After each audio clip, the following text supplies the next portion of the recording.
Phil, didn't you get in the top 100 the other day? Yeah, congratulations on being on the top 100 of all time, Phil. Way to go. Thank you. Atta I boy. appreciate that. How That was- was nice. How was Los Angeles? How was the celebration? Well, I only stayed there. I got there Thursday, I guess around noon hour, and Thursday night we had a little reception with the guys that were there, and I was with Larry Robinson and Jacques Lemaire and Serge Savard and some of the guys like that. And that was all there was. On Friday night was the big thing where I got to see everybody, got to talk to Bobby again. Bobby Orr, it was great to see him. Bobby Hull. Boy, I tell you, man, when you see some of these guys, Bernie Perron, Johnny Busic's back is so bad, he hardly could walk. I felt so bad for Chief. He needs to have surgery on his back. And you see some of these guys, Davey Keon, who I hadn't seen in a long, long time. Yeah. It was just fabulous just to renew acquaintances with these guys. And I thought they did a hell of a job in presenting the 100 players. And then I was not there for going on the ice. I know, I look for you. Well, I had to go to my grandson's senior night. I had to be there. God, I love you, Phil. I love when you do shit like that. I love you, Phil. You know, there's not many people that would do that. Well, he had nobody else, and I had to go, and that's just the way it was. No, but you're a stand-up guy. You're a prick, and we argue, but you're a stand-up guy. Phil, let me ask you a question. When you go to these reunions and you see these guys that you played hockey with, that you drank beer with, that you did many things with, right?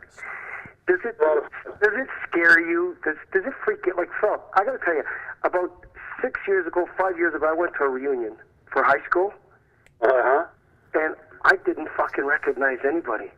I know. I've heard about that. I was fucked up like a week after. I didn't recognize anybody. I said to myself, I don't know. That's the way I look too.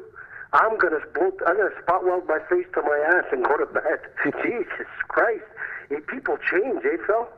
Oh, God, we change big time, and we don't realize it until you get a little older and you start looking in the mirror, and everything is... stretching the wrong way. Hell yeah. Hey, look, it was a fabulous thing they did. I'm not sure that players that were active today should have been in that. They should have done it another 50 years or something. And because when you think about some of the guys that weren't on that are retired and in the Hall of Fame, and not that Sidney Crosby isn't a great player, he certainly is, or Jonathan Taves or what have you, but guys like Sergei Malkin gets left off that, and everybody has their opinion. And I just thought if a guy was playing, I didn't know whether it should be he should be on that. Yeah. Because in truth, you could have put Connor McDavid on that because the guy is going to be a super. He is a superstar, and he's going to be a Hall of Famer for sure. Yeah, I'm not sure about Duncan Keith. I'm surprised he's on it. But what is Zdeno Chara doing off that list? Well, there's another thing. See, that's my point. And but because he was still playing, maybe I don't know. But some of these other guys, I think that's what it is, Phil. I think that he's still playing. But Duncan Keith's still playing. It makes no. They should have the top 50 for the first 50 years. But I agree with John Gallagher. But I also agree that he's still playing. Yeah. Carey Price, where is he? Good God. No, he's still playing, buddy. Yeah, but so's Duncan Keith and so's Taves. Keith and these guys and Crosby, and Kane. Yeah. I know they're still playing. That's my point. Yeah, Frank. it's a good point. It's a good point. I wasn't sure that guys that were still playing should be on that. And Well, Phil, you're very boisterous, right? And you're very boisterous, and people listen to you because when you speak, you're not full of shit. You say things that are real and they touch people. I think that you should change that and make it where they vertically integrate the greats of today and the greats of yesterday.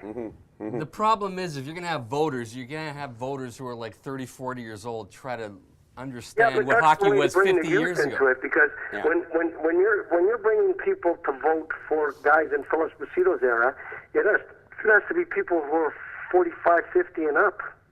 Yeah, and then you've got guys like with Doug Harvey, who I played against, and he was fabulous, by the way. Yeah. You know, guys like that, and Howie Morenz. I mean, who the hell saw Howie Morenz play? Nobody. That's alive today. Yeah, yeah, it's a good point. And he's was Eddie Shore. Who the hell saw him play? And but those guys, you go on, I guess, on his stats and what he did. Dick Clapper, Milt Schmidt. We didn't see these guys play, but they certainly deserve to be as all-time players based on the facts of how they played and what they played and how it's been stepped down the line for decades, right? I mean, that's why I'm just look. Don't get me wrong, Jonathan Toews and these guys. To me, they're absolute superstars, great players. But I just think that my own personal opinion was, if you were playing, I didn't think you should get on that 100 unless you're in the latter part of your career. Yeah, that's a good point, man.